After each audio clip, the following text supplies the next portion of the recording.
Welcome to Norse Mythology, the unofficial guide. It's unofficial because I'm neither a credentialed academic nor a time-traveling medieval Norse pagan, but I deal with this material directly from the sources, interpreted through the lens of the experts and their opinions. If you're looking for depth and detail in a simple and accessible way, then you're in the right place.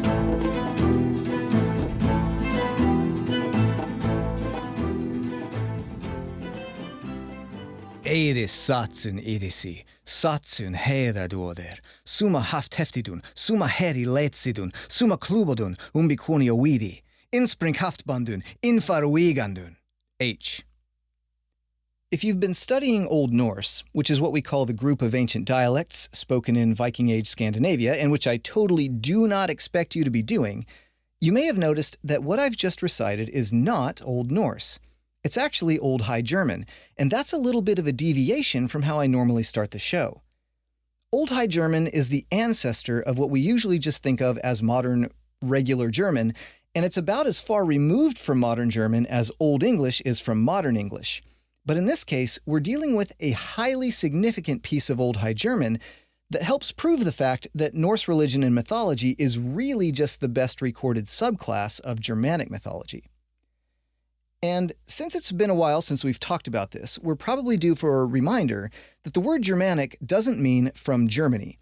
It refers to a branch of the Indo-European language family that started forming its most characteristic traits in southern Scandinavia over 2,000 years ago, and then later morphed and changed and split into all the later Germanic linguistic groups like Old Norse, Old English, Old High German, Old Saxon, Gothic, and then later Modern English, Modern German, Dutch, Danish, Norwegian, Icelandic, Swedish, and so on.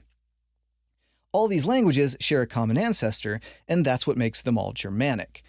This also explains why ancient runic inscriptions are found in all the areas where these languages were spoken before the modern period, and why their ancient brands of religion and mythology were tightly related. They all share a core group of gods like Odin and Thor, who, for example, were anciently called Woden and Thunor in England, and Wodan and Donar in Germany, and a core group of legendary characters like Wayland, Sigurður, Attila, and various others.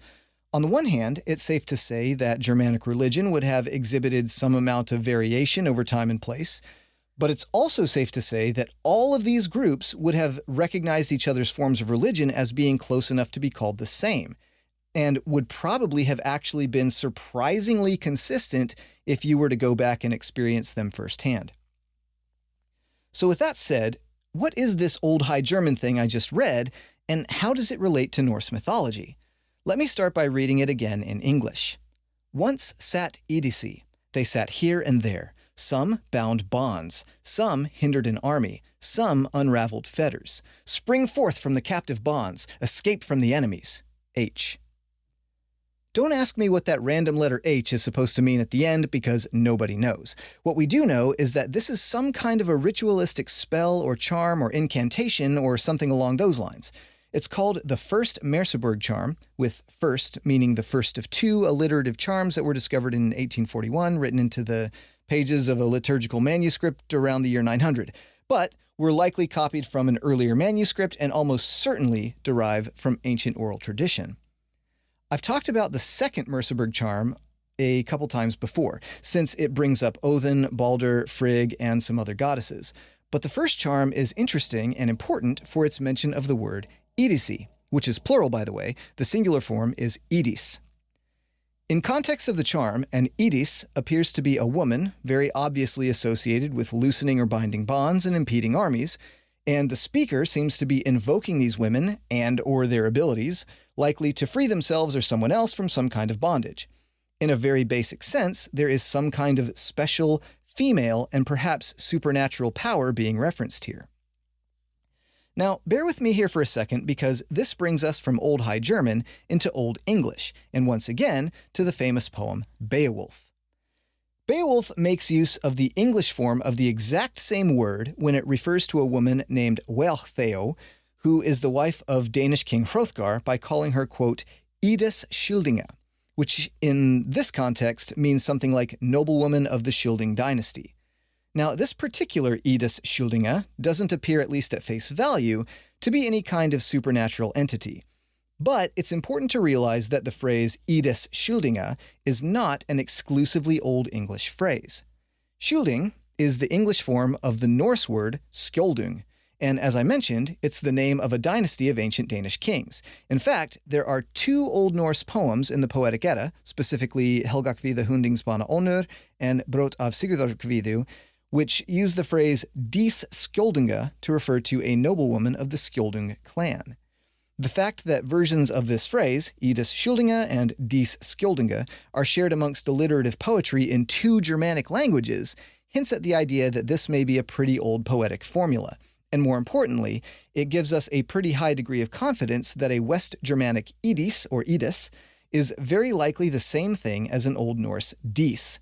So, if you haven't figured it out by now, today's topic is a relatively obscure one. We're talking about the Dísir. Now, I realize that was sort of a ramble, so to bring everything full circle, we have decent reason to believe that the Idisi, whose power is being invoked in the first Merseburg charm to free someone from bonds and escape their enemies, are probably the same things as the Dísir of Norse mythology. And this gives us a bit of a clue as to how the Norse would have regarded the idea of these powerful women. The reason we have to use such a roundabout method to connect these 2 words is because there is no obvious answer as to why the West Germanic sources have a letter I at the beginning of the word, while the North Germanic sources don't. I've only seen theories as to how this particular linguistic shift might have occurred, but I'm not aware that any of those theories are widely accepted yet in the academic community. That's not really too much of a problem, though. Languages do evolve in ways that follow describable patterns, but weird little things can happen on a one-off basis here and there. Plus, the community does feel pretty good about the idea that EDC and Dísir are pretty much the same thing. So let's dig into what they really are, and prepare yourself, because this topic is super muddy. Let's start with a story. Back in the late 900s, just a few years before Iceland converted to Christianity, there were 2 good friends living on opposite sides of the country. One named Thorhallr, who lived in a place near the south shore, kinda in the middle of Iceland, and one named just Hallr, who lived in a place near the north shore in the east. Except Hallr was originally from a place in the south called Sida, so sometimes we call him Sidu-Hallr.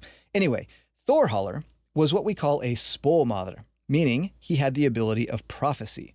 And by the way, that word spå is the same one we see in the title of the poem Völuspá, which means the seer's prophecy. So Thorhallr, the seer, and Hallr from Sida used to visit each other all the time whenever they had some reason to be out in each other's neck of the woods. Or not woods, I guess, because the Norse had pretty much entirely deforested Iceland by this point, but you get the idea. Hallr's oldest and favorite son was called Þiðrandi. And as you might expect, he was the best and most promising out of everyone. When he got old enough, he used to travel around between different countries and ended up being popular everywhere he went because of all of his great qualities, and particularly because he's just a really great guy. Well, one time, Thorhallr, the prophecy man, was staying at Hallr's house, where he'd been invited to hang out for the whole summer, all the way up until the harvest festival was over. And that same summer, Hallr's favorite 18-year-old son Þiðrandi came home to visit as well. During that summer, Hallr happened to notice that whenever people would shower praises and compliments onto Þiðrandi, which happened pretty much all the time, Thorhallr was always weirdly quiet. So Hallr basically confronted him about it, like, So, how come you never say anything good about Þiðrandi? And Thorhallr replies essentially like, don't get me wrong, it's not that I dislike him or you or think he doesn't deserve it or anything like that. It's just that, whenever this happens, I get the sense he may not be around for that much longer. And in fact, as the summer goes on, Thorhallr goes from being quiet when people are praising Þiðrandi to being sort of unhappy all the time. So Hallr questions him again about what's up. And Thorhallr the prophecy man explains that he's had a premonition that a prophecy man will be killed at the upcoming harvest festival. Is that all? Hallr replies. I can explain that. You see, I actually have a 10-year-old bull, who I happen to have named Prophecy Man, and I'm planning on sacrificing that bull at the feast. So there is totally nothing to worry about, you're not in any danger, you'll still come to the party, right? And Thorhallr replies, well, yeah, I mean, you can't stop things from happening according to fate anyways, so yeah, I'll still come. So finally this feast happens. Unfortunately, not as many people show up as Hallr expected, because the weather's not that great.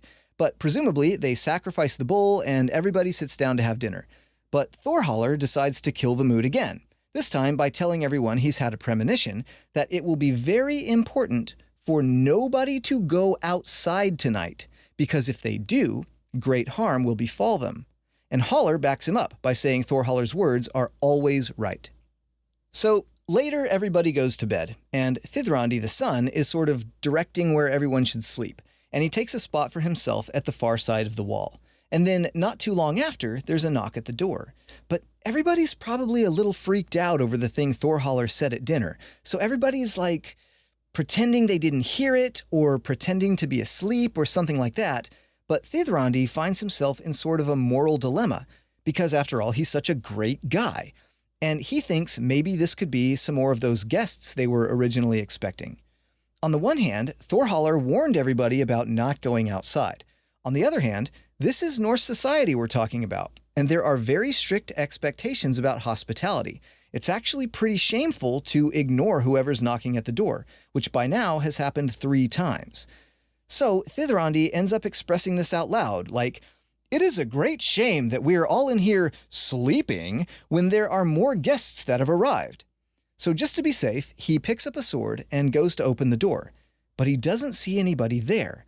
So he steps outside, kinda wandering out into the courtyard and thinking about where these visitors might have disappeared to, when suddenly he hears the sound of horses on the north side of the field.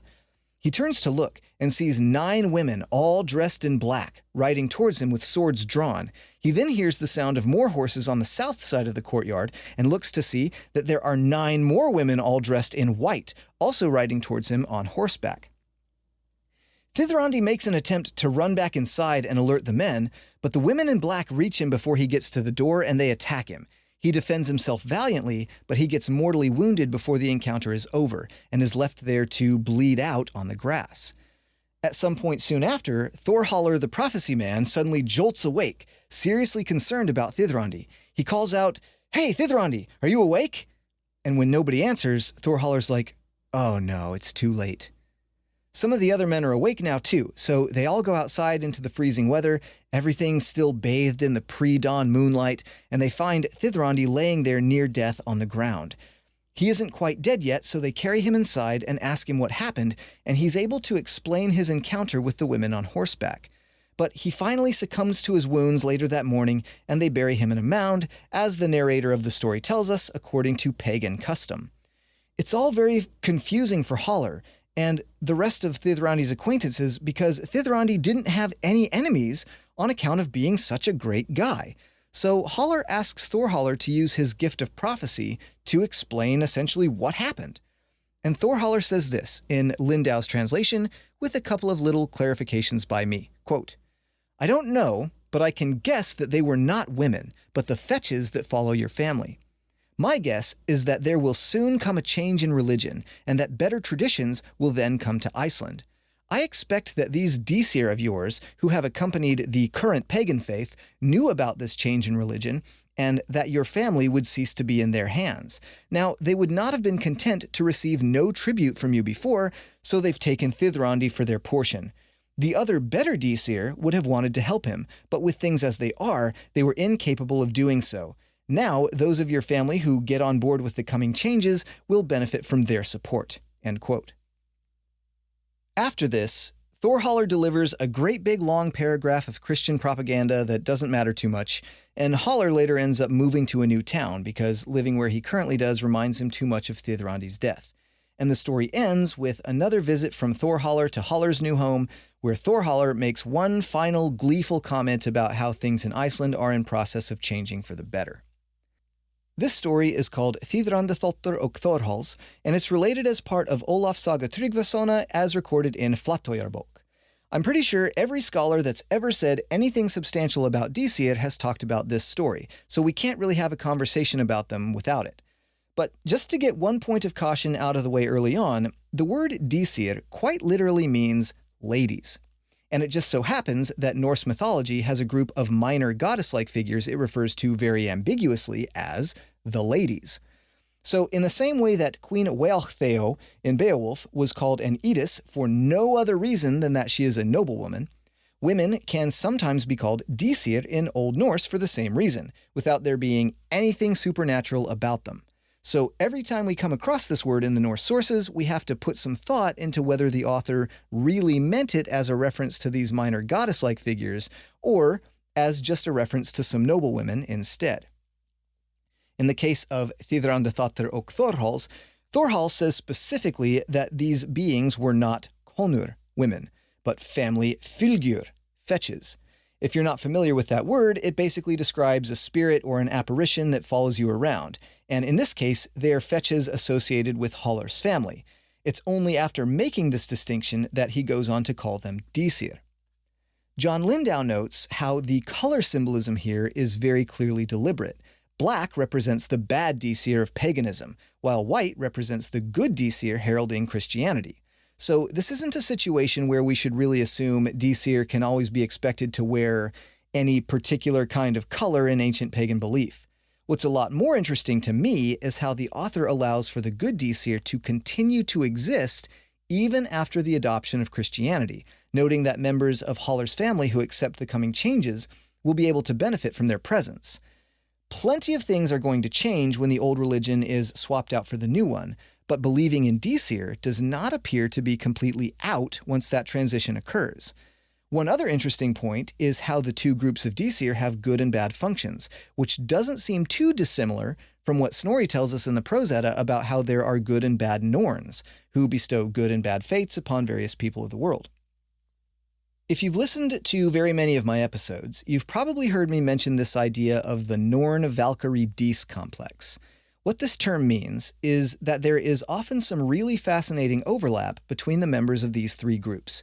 For example, we have the Norns, who essentially map out a person's fate, and we have the Valkyries, who bring down warriors in battle in fulfillment of that fate. However, one of the main three Norns, whose name is Skuld, is also named in Völuspá as being a Valkyrie. And we've now seen armed mounted Dísir bringing about someone's death in Þiðrandáttir, which also seems very Valkyrie-esque. Let's take a look at another famous mention of Dísir, this time from the poem Atlamál in Grønlensku. This is a really cool poem we haven't talked much about yet. It relates some of the same material found in the latter parts of Volsunga Saga after the death of Sigurður. The basic overview is that Sigurður's former wife Gudrun has since been married off to Attila the Hun, who the Norse sources call Atli. Atli decides he needs to kill Gudrun's brothers, so he invites them to come visit under false pretenses. Gudrun knows her brothers are in danger, so she sends them a warning message written in runes, but one of the messengers tries to deface the runes so that they look like nonsense.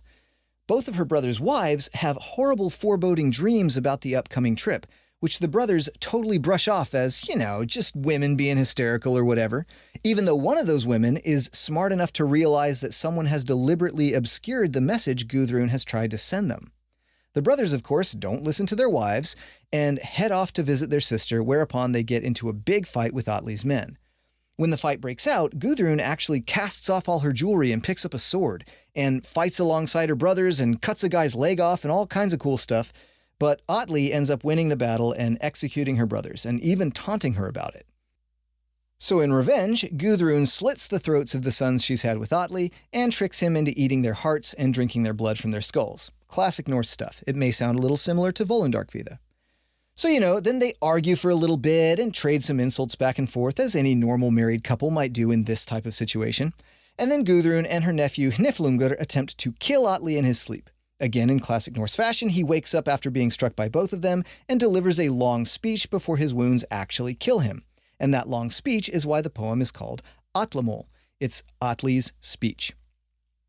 Now, in stanzas 21 through 29, one of Gudrun's brothers, Gunnar, is chatting with his wife Glaumvor, and she's telling him about all the horrible premonitions she's just dreamed to try and dissuade him from going to visit Atli and Gudrun. Meanwhile, Gunnar is coming up with all sorts of alternative interpretations for her dreams that are all positive, because he doesn't want to listen. Until she utters stanza 28, and when she does, Gunnar replies by finally admitting that all signs are pointing towards his untimely death, but for whatever reason, maybe a belief in fate, or an expectation of manliness, or whatever, he still determines to make the journey. But here's what she says in 28, quote, Koner hugvak daudar koma I nothingat, väret vart bunar, vildi thick kjolsa, bidi ther broliga till bekja sinna, ekved aflima ornar ther Dísir. And in as literal a translation as I can give you, I thought dead women came here in the night. They were not poorly clothed. They wanted to choose you, bid you quickly to their benches. I say that the Dísir have become limbless, or in other words, powerless, for you. Here we have a really fascinating little choice of words. Vildi thick kjolsa. They wanted to choose you, in this context meaning to kill you. As we've discussed before, and as this stanza illustrates, the notion of choosing the slain in Norse mythology does not mean choosing worthy souls from among those who have died. It means choosing someone to kill, as we see here. But this is normally an action attributed to valkyries, so here again we're seeing a little more of that interesting and weird overlap between these two groups of women. In context, because Gunnar is heading to his death, the idea of Dísir becoming powerless indicates that he has Dísir following him around serving a protective function. But that means his Dísir cannot be the same women as those dead women who came in the night wanting to choose him.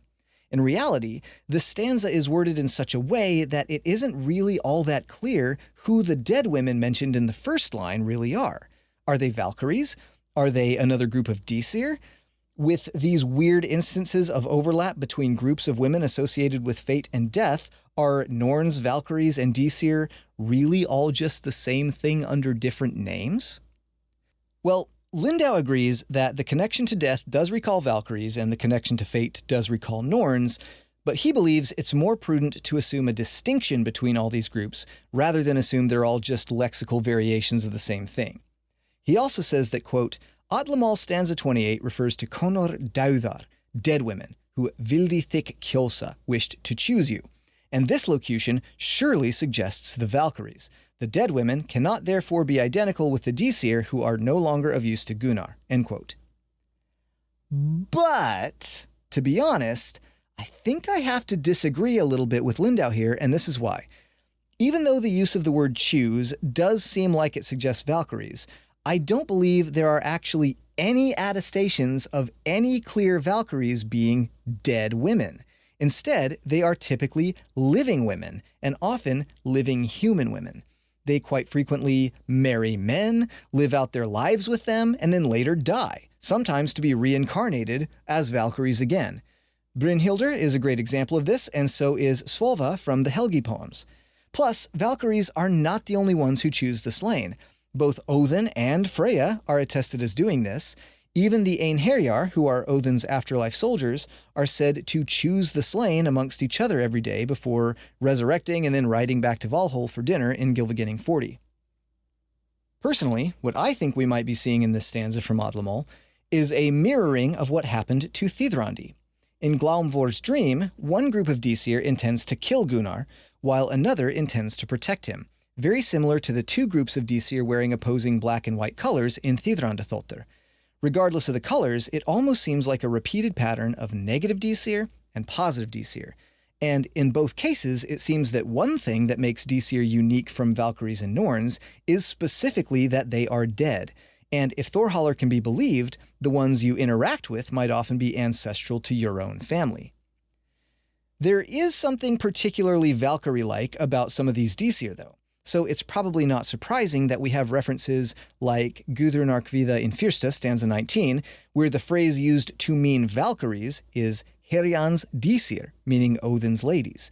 But again, this does not mean that Odin's ladies and the ladies are the same thing, any more than calling a warrior the ash of battle means he's an actual ash tree.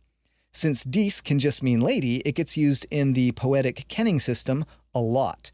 For example, we see Freya being referred to as Vanadís, Lady of the Vanir, and Skadi being called Ondurdís, Lady of the Ski. But as far as we can tell, they are probably not members of the group called the Dísir. On that note, whereas Lindow and I prefer to assume there is some kind of distinction between these groups, Rudolf Simek goes so far as to say that the Edisi found in the first Merseburg charm are, quote, obviously a kind of Valkyrie, as these also have the power to hamper armies in Old Norse mythology, end quote. He points out that one of the Valkyries named in the poem Grímnismál and in the Prose Edda is called Herfjoltur, which literally means army fetter. But Simek's dictionary is a little less concerned with Norse mythology proper and a little more concerned with the broader umbrella of Germanic mythology. And in that context, he suggests that the belief in Dísir, valkyries, norns, and matronae are different manifestations of a common belief in some kind of female half-goddesses. If that word matronae catches you a little off guard, here's a refresher. In some parts of continental Germanic territory, way back between the 1st and 5th centuries AD, so a few centuries before the Norse period, people used to set up votive stones and altars with illustrations and inscriptions on them dedicated to some kind of goddess-like women. Normally they would appear in groups of 3, sometimes they would carry things like baskets of fruit and whatnot. The reason we use a Latin word to refer to these women is because a lot of the inscriptions on these altars actually use that word matronae themselves. The idea is that contact with Romans and some resulting religious idea mixing is probably what spurred the Germanic people in these areas to build these particular kinds of monuments. But this doesn't mean that the veneration of groups of supernatural women among Germanic people originated with the Romans. In fact, Lindow asserts that the word Dís is related to Indian female deities called Dísanas in Sanskrit, who also appear in groups. And this suggests a very ancient Indo-European origin for this idea of groups of supernatural women. More importantly, the functional aspects of the matronae are protection of the family, fertility, childbirth, and sometimes even war, which all correspond very well to what we read about the Dísir in later Norse mythology. Simek notes that the West Germanic form of the word, Idis or Ides, describes a dignified, well-respected woman, which perfectly glosses the Latin word matrona. But let's get back to the Dísir and death. The poem Grímnismál exists in order to be a lore encyclopedia, but there's a little bit of a storyline at the beginning and at the end. In this story, Frigg tells Odin that a certain human king named Geirröðr is super stingy with his wealth and inhospitable to his guests. Odin likes Geirröðr, though. There's a history there. So he tells Frigg this has to be a lie, and the two of them place a wager on it. Odin then disguises himself in his usual wanderer's get-up and sets out to pay a visit to Geirröðr. Meanwhile, Frigg sends her maid Fula to Geirröðr, and she tells him that he better beware because there's a notorious wizard in the land, and he's on his way to bewitch the king. She mentions the wizard can be recognized due to the fact that no dog is fierce enough to attack him. Well, Geirröðr eventually finds an old wandering man wearing a blue cloak and calling himself Grímnir, and all dogs are afraid of him, so Geirröðr has him arrested. Grímnir, of course, is Odin, but for the moment he refuses to say anything else about himself. Even though Geirröðr has him tortured and places him in between 2 fires for 8 nights. On what is presumably the next day, Geirröðr's son Agnar brings Grímnir a full drinking horn and apologizes for the way his father is acting, torturing an innocent man like this. At this point, the fire has come so close to Grímnir's cloak that it begins to burn, and Grímnir finally speaks, first commanding the flames to get away from him, and then telling Agnar that he is about to be very seriously blessed for offering that drink. Grímnir then rattles off 47 stanzas of mythological lore before finally rebuking Geirröðr for being too drunk and telling him that he's lost Odin's favor. "Much I told you, but little you remember," Grímnir says, then reveals himself to be Odin and asserts that Geirröðr's life is now over. "The Dísir are against you," he says in stanza 53, "approach me if you can." When Geirröðr realizes he's in the presence of Odin, he freaks out and tries to quickly jump forward to pull Odin out of the fire, but he's been sitting with a sword in his lap, which now slips out of his hand, hilt downwards, and Geirröðr trips, falls onto the blade of his sword, and dies. Odin then disappears, and Geirröðr's son Agnar reigns as king for a long time after. In this case, Odin is the one announcing Geirröðr's demise and claiming ownership of his Eggmolðan Val, his edge-weary slain corpse, but he does so in alignment with the sentiment of the Dísir. Geirröðr doesn't die in battle, but Odin does claim his Val, so we might assume that Geirröðr ends up in Valhall, despite his poor demeanor as king. But it leaves us to wonder, why exactly does Geirröðr fall on his sword? Does Odin cause it? Do the negative Dísir cause it? Is it allowed to happen because Geirröðr's positive Dísir have turned away from him? I tend to think it might be a little bit of all of these things, because there is a similar idea that shows up in the story of Thor's fight with Hrungnir, which we talked about in depth back in episode 14. If you'll recall, Hrungnir shows up to the duel with a shield. It's unclear whether this shield would have actually done any good in a fight against Thor, but either way, Hrungnir makes the terrible decision to stand on his shield, leaving himself wide open for Thor's fatal hammer throw. In Snorri's prose version of the story, Hrungnir stands on his shield because Thor's sidekick Thjolfi tricks him into believing Thor is planning to attack him from underground. And while it very well may have happened this way, the poem Haustlong gives us a deeper, more metaphysical reason Hrungnir stands on his shield, and it's because Bond olu Thui, the bonds caused that, and Vildu svol Dísir, the Dísir wanted it so. In this case, the bonds is a poetic way of saying the gods. On the one hand, the gods, in their capacity to supernaturally influence things, caused Hrungnir to stand on his shield. But on the other hand, it was what the Dísir wanted. Seemingly just as in Grimnismal, the Dísir have turned against Hrungnir, thus allowing the bonds to end his life. This reads to me like one of those balance concepts. The gods themselves don't control fate, after all. It may just be coincidental, but it's also interesting to me to see the word Dísir used in such close proximity to the word bond, especially when the Merseburg charm places its EDC in close proximity to several words that mean literal bonds, including Haftbondun, which literally means, like, captive bonds. Joseph S. Hopkins notes that Odin discusses his own ability to apply and remove bonds in Havamal. Here's stanza 149, for example. That kan ekket fjörda ef mer fjudar bera, bondat boglimum svoek gel at ek ganga må, spretter mera fotum fjoter en af hondum hapt. I know it, the fourth. If men place bonds upon my limbs, I so chant that I may walk. The fetter springs from off my legs, and from my arms the shackle. Notice how similar this is to the Merseburg charm, even down to the idea of the fetter springing off as opposed to just being loosened. So what does that mean? Does Odin chant some version of Merseburg? Do we actually have a record of one of his spells? If Odin's magic sometimes relies on invoking other supernatural entities, does that help bridge the weird discrepancy that a god of death doesn't directly control fate? It's of course impossible to know these things for sure, but it's pretty cool to think about nonetheless. He is a bond associated with binding and loosening bonds. The Dísir also bind and loosen bonds, and when the Dísir have turned against someone, Odin takes them. Odin brings up the Dísir again in the poem Regnsmol. This is another poem about the Volsung story, and in particular, the part where Sigurður is sailing off with a fleet of ships to do battle, and Odin joins them in disguise, going by the name of Hnikar. Sigurður asks Hnikar about good and bad omens for battle, and Hnikar says this in stanza 24. That er for mikket ef thu futti drepper, thar stu at vigiveðer, tollar Dísir standa ther og tvær hliðar og vilja þig såren sjå. It is a very bad thing if you stub your toe when you wade into battle. Treacherous Dísir stand on two sides of you and want to see you wounded.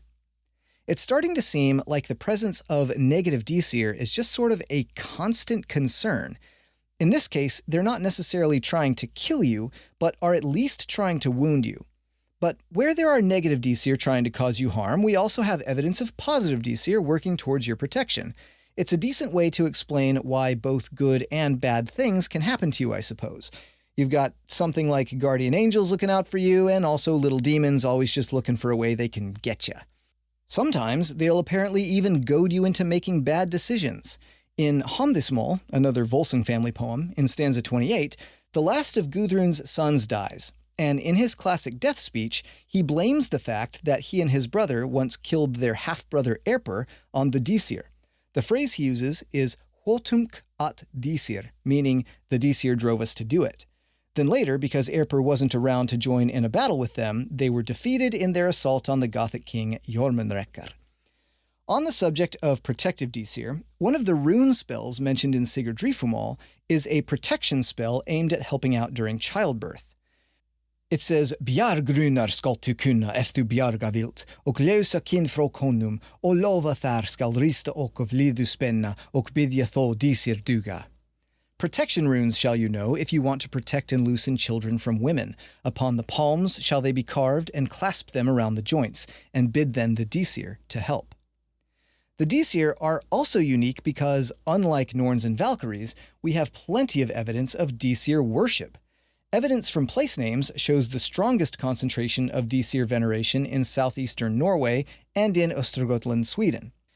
There's also an ancient sacrificial holiday mentioned in a few places called the Dísablót. From what we can piece together, this holiday seems to have happened at some point in the cold season and is linked to a feast by both Viga Glum saga and Egil saga. The poem Ynglingatal associates it with big cult celebrations in Uppsala, Sweden, where there was also an apparently important hall that shows up in several places called the Dísarsalar, which just means Hall of the Dís. To be fair, that is a singular Dís, and it could also be a reference to Freya.